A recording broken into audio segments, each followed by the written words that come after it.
سلام، خوش اومدید به یک شب زمستانی و یک داستان ترسناک دیگه از کانال خودتون، کانال اسپوک تایم در یوتیوب.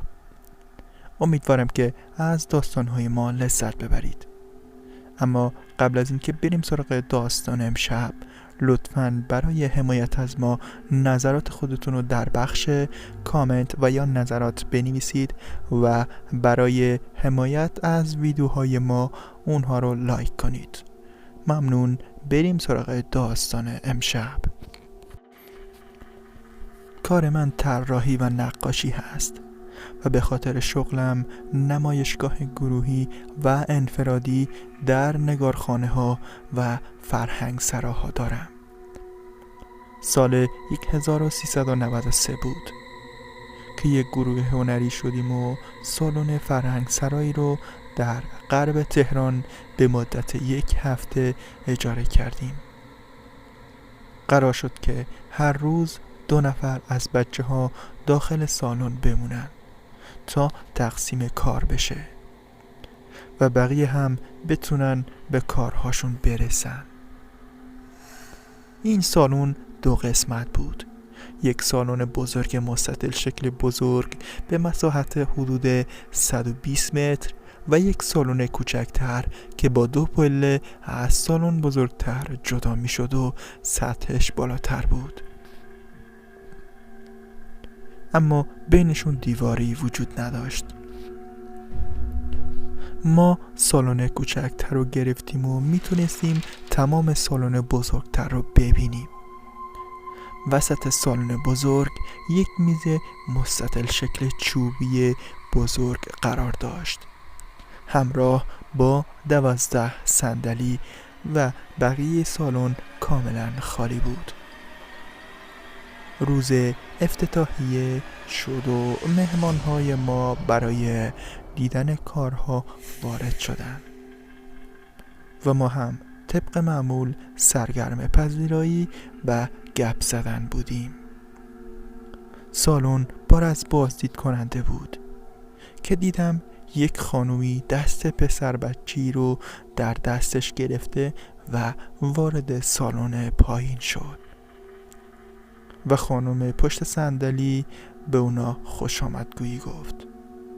اونا روی صندلی نشستن و پسر بچه هم که حدوداً 6 سالش بود کنارش نشست. خانمی با لباس اداری مانتو و شلوار مشکی و مقنعه و چون هوا سرد بود یک ژاکت بافت هم روی مانتو پوشیده بود. اما پسر بچه فقط یک تیشرت و یک شلوار جین داشت. هر دو پشت میز کنار هم نشستن و خانم خیلی آرومی بود و دست پسر بچه رو گرفته بود و خیلی با ملایمت و لبخند با پسر صحبت می کرد. اما اون اصلا حواسش به حرف اون خانم نبود و فقط سالن ما رو نگاه می کرد. تمام حواسش پیش ما بود. از اونجایی که همه گرم پذیرایی بودن با خودم گفتم شاید اون بچه محو تماشای خوراکی هایی شده که برای پذیرایی در اونجا وجود داشت. برای همین چند تا شیرینی و شکلات و 2 تا لیوان کافی میکس برداشتم و رفتم سمتشون. سینی رو روی میز گذاشتم و سلام کردم. خانم با مهربونی جواب داد، اما پسر چشمهاشو تنگ‌تر کرد و با دقت نگاهم کرد. به خانم گفتم ببخشید ما امروز افتتاحیه داریم و دیدم با پسرتون وارد شدید. گفتم خدمت برسم و برای پسرتون شکلات بیارم. خلاصه بچه هستن و عاشق شیرینی و شکلات. اون خانم لبخندی زد و گفت پسرم نیست، اما دستتون درد نکنه، موفق باشید. احساس کردم دوست نداره که من اونجا باشم و ظاهراً مزاحمم. با یکی ببخشید، با اجازتون مرخص میشم. چند قدم که از میز دور شدم صدای پسر رو شنیدم که با نفس عمیق و بلندی هوا رو داخل ریه‌هاش کرد و آروم گفت چه بوی خوبی میداد. سرم رو برگردوندم سمتش و بهش لبخندی زدم، اما هیچ حسی نشون نداد. چشمهاشو تنگتر کرد و با دقت بیشتری نگاهم کرد. یه لحظه از نگاهش ترسیدم و دور شدم. وقتی بین جمع برگشتم خودم رو مشغول مهمونا کردم و چند دقیقه‌ای گذشت. برگشتم که ببینم هنوز اون خانم هست یا نه، اما هیچ کسی نبود. وسایلم رو روی میز دست نخورده مونده بود. اون روز تموم شد و طبق قرارمون هر روز 2 از بچه‌های سالن میموندن. روز سوم نوبت من و یکی از بچه‌های سالن شد. اسم کسی که با من بود نرگس بود. با هم رفتیم سالن نگارخانه و تا ظهر با هم کلی حرف زدیم. ظهر نرگس رفت که غذا بگیره و من تنها توی سالن موندم که دیدم دوباره اون خانوم و پسر بچه وارد شدن. خانم از دور لبخندی زد و دوباره دست در دست پسر بچه پشت همون میز نشستن، دقیقاً کنار هم.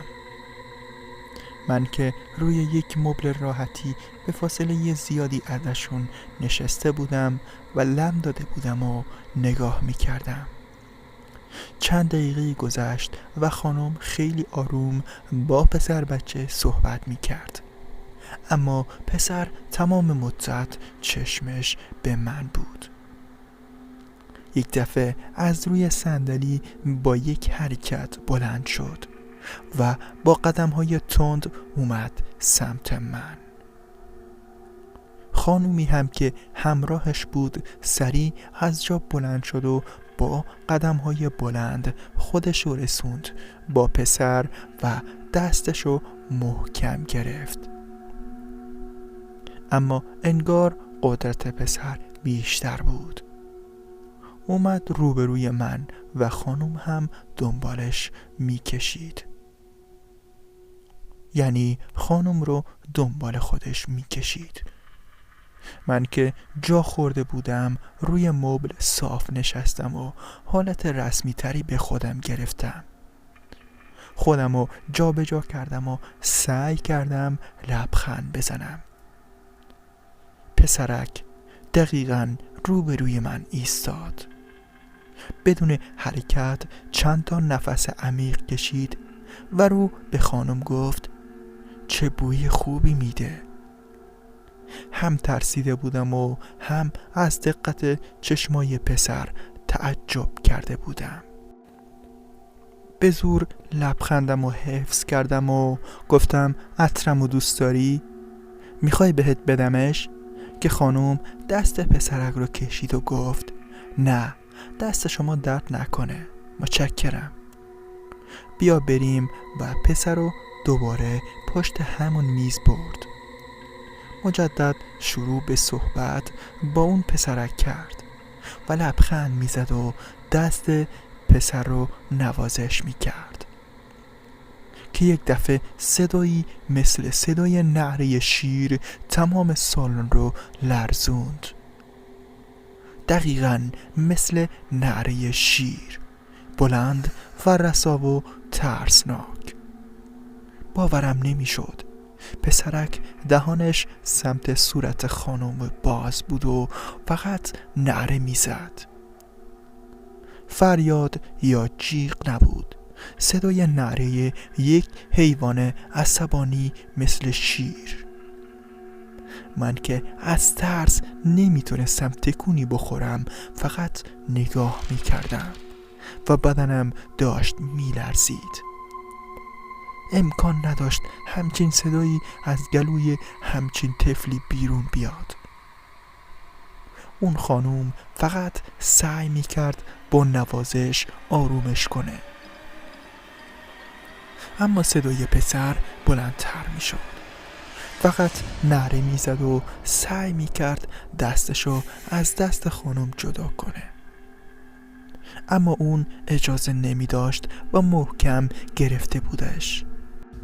با ترس و به سختی از جا بلند شدم و خواستم برم سمتشون. چند قدم که برداشتم پسر متوجه هم شد. چشماش عصبانی و قرمز شده بود و فقط نعره می زد، طوری که تمام تندوناش مشخص بود. چهرش در هم می شد، حالت حمله داشت.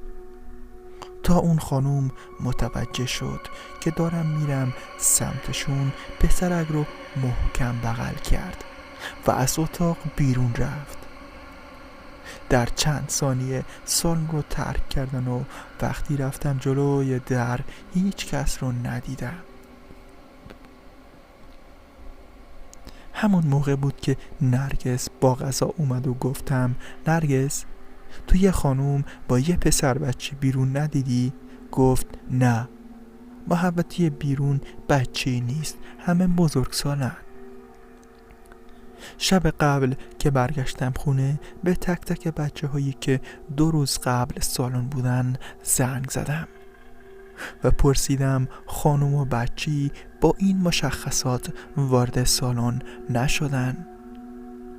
همه میگفتن روز افتتاحیه دیدیم تو رفتی سمت میزی که یک خانم نشسته بود، اما هیچ کس مطمئن نبود بچه‌ای همراه خانم دیده باشن. همگی میگفتن شایدم بوده و ما متوجه نشدیم. اما چیزی که عجیب بود هیچ کس متوجه حضور اون بچه نشده بود، یا شایدم اصلا ندیده بودنش. میگفتن شاید بوده اما ما ندیدیم. اما به هر حال دیگه اون خانم و بچه رو حتی در روزهای بعد ندیدم. بعد از اون ماجرایی که برام پیش اومد همش با خودم فکر میکنم که چرا فقط من باید اون بچه و اون خانم رو دیده باشم و چرا باید اون بچه به من بگه که بوی خوبی میداد. واقعا نمیدونم. دیشب تا صبح داشتم به این موضوع فکر میکردم. واقعا دارم گیج میشم و نمیدونم که باید این مشکل رو به کی بگم. با خودم بعضی وقتا فکر میکنم که شاید خیالاتی شده باشم، اما با خودم میگم که پس چرا اون افراد اون زن رو دیدن و این منو میترسونه. وقتی افرادی که اونجا بودن و دوستام اون زن رو دیدن دیگه فکر میکنم که این یه خیال و یا یک توهمی نبوده. به هر حال من از این مسئله هیچ وقت سر در نیاوردم و نمیدونم که باید این مشکل رو چگونه حل کنم، یا شایدم دیگه هیچ مسئله هیچ وقت برای من پیش نیاد. پایان داستان ارسالی امشب. دوستان لطفاً نظرات خودتون رو درباره داستان‌های ما در قسمت نظرات که پایین این ویدیو مشاهده می‌کنید بنویسید و برای حمایت لطفاً لایک ویدیو فراموشتون نشه. تا داستان ترسناک بعدی خدا یار و نگهدارتون باشه.